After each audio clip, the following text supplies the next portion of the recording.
Dans un monde saturé de tensions, l'arrivée dans cet appartement marque le point de départ d'une cohabitation inévitable. Alors que les grands jeux approchent, une jeune femme s'installe avec une mission précise pour assurer la préparation mentale de plusieurs athlètes de haut niveau. C'est un engagement professionnel strict, loin de toute distraction superficielle. Pourtant, l'atmosphère est immédiatement chargée d'électricité. Les consignes de vie sont pourtant limpides, avec aucun rassemblement festif, interdiction totale de fumer ou de consommer des substances illicites. On ressent une frustration croissante au sein de ce petit groupe confiné.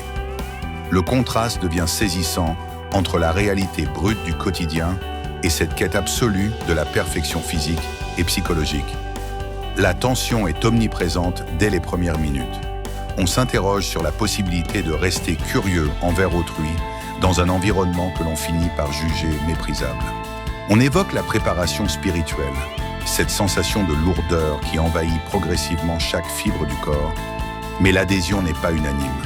Pour certains, tout ceci n'est que de la foutaise ésotérique, une diversion inutile alors que l'action véritable se déroule juste là, sous leur fenêtre, dans l'arène des compétitions. Les heures deviennent inévitables, les mots blessants sont jetés comme des défis. On cherche à s'échapper, à découvrir un autre refuge, loin de ceux que l'on qualifie d'imbéciles. Malgré l'agressivité et les doutes, persiste cette recherche désespérée d'une belle âme égarée.